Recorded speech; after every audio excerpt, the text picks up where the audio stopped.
అంటే డాక్టర్ గారు యాసిడ్స్ అనేవి అంత స్ట్రాంగ్గా ఉంటాయంటారా? అంత స్ట్రాంగ్గా ఉంటాయి. అవి రిఫ్లెక్స్ వల్ల పైకి వస్తాయి. ఆ పైకి వచ్చి ఇదంతా కూడా బర్నింగ్ ఉంటుంది. సో దానికి ఈ స్ట్రెస్ అండ్ స్ట్రెయిన్ తగ్గించుకోవాలా, ఎసిడిటీ మెడిసిన్ వాడాలా.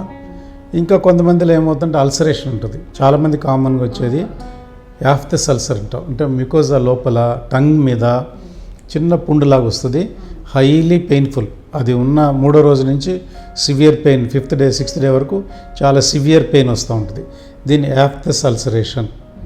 ఇది వెరీ కామన్ ప్రాబ్లం. అది ఎందువల్ల వస్తుందంటారు? ఇది ఎందువల్ల వస్తుందంటే రకరకాల మల్టిపుల్ ప్రాబ్లమ్స్, ఇన్ఫెక్షన్ వల్ల రావచ్చు, న్యూట్రిషన్ డెఫిషియన్సీ వల్ల రావచ్చు, అంటే బి కాంప్లెక్స్ ఫ్యాక్టర్స్ వల్ల రావచ్చు, stress and strain.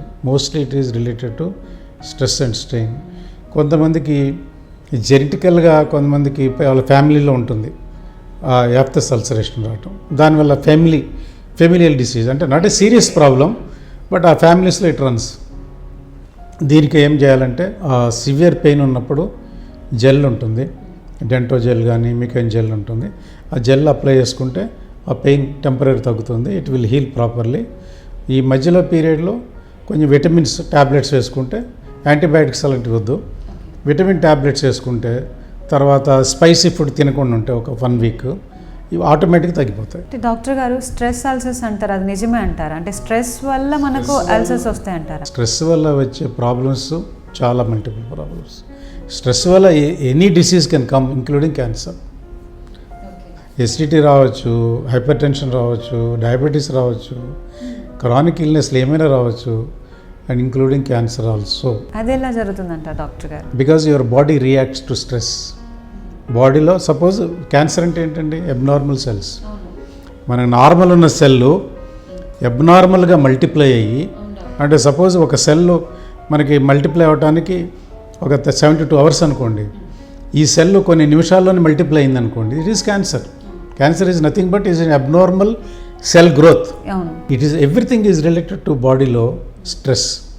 It will affect on the many tissues. మన liver, spleen, organs, brain, everything can be affected by our stress. So main ఇప్పుడున్న modern వరల్డ్లో కంప్లీట్గా స్ట్రెస్ తగ్గించుకునే మార్గాలే మనం చేసుకోవాలా. దానివల్ల చాలా డిసీజెస్ తగ్గిపోతాయి, ట్రీట్మెంట్ కూడా అనుకూలిస్తాయి.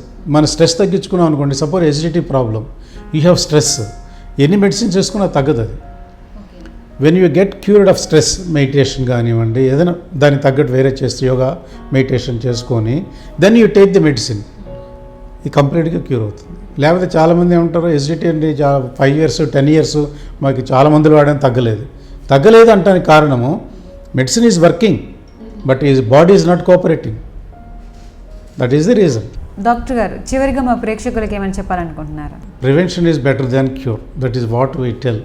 We don't want you to come to us. We want a healthy world, healthy population.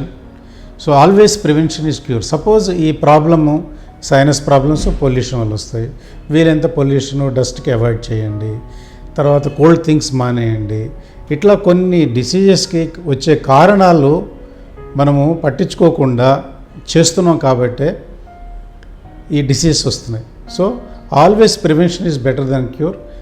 రెండో advice, the earliest treatment. Disease ఇదేముంది లేప్పుడు కొంతమంది చెవిలో చీమ వస్తూ ఉంటుంది, డ్రాప్స్ వేసుకుంటారు, దే విల్ నెగ్లెక్ట్. ఆ డ్రాప్స్ వేసుకోవటం వల్ల టెంపరీ తగ్గుతుంది కానీ అది పర్మనెంట్ రిలీఫ్ రావట్లేదు. So get a correct doctor, specialist. ఈ డిసీజ్ ఏమండి, పర్మనెంట్ ట్రీట్మెంట్ ఏం చేసుకోవాలా, ఈ మాట అడగండి. ఈ పర్మనెంట్ ట్రీట్మెంట్ ఏదైతే ఉందో, అవైలబుల్ ఉందో, ఇప్పుడు highly advanced surgeries, highly advanced medication, most of the diseases including cancer are curable but in early stage. Whether it is diabetes, hypertension, వచ్చే కాంప్లికేషన్స్ కానివ్వండి, కిడ్నీ ప్రాబ్లమ్స్ అని కానివ్వండి, always identify diseases, prevention better then cure, and identify your disease early stage and get cured. This is my advice. Thank you so much doctor, చాలా చక్కగా explain చేశారు. నమస్తే. ఈ video కనుక మీకు నచ్చినట్లయితే లైక్, షేర్ మరియు కమెంట్ చేయండి. ఇలాంటి మరికొన్ని health tips, remedies, expert advice, nutrition diet కోసం మా హెల్త్ ట్రెజర్ ఛానల్ని సబ్స్క్రైబ్ చేయండి. నోటిఫికేషన్ కోసం బెల్ ఐకాన్పై క్లిక్ చేయండి. డాక్టర్ గారు, ఈ మధ్యకాలంలో చాలామందికి నెక్ పెయిన్తో బాధపడుతూ ఉంటారు. అసలు నెక్ పెయిన్ అనేది ఎందువల్ల వస్తుందంటారు? మెడ నొప్పి అనడము సహజంగా ప్రతి మనిషికి వస్తుంది, ఎప్పుడో ఒకసారి వస్తూ ఉంటుంది. దీనికి కారణం ఏంటంటే మన మెడ మీద మన తల ఏదైతే ఒక బరువు ఉంటుందన్నమాట. ఏ మనిషికైనా ఏ వ్యక్తికైనా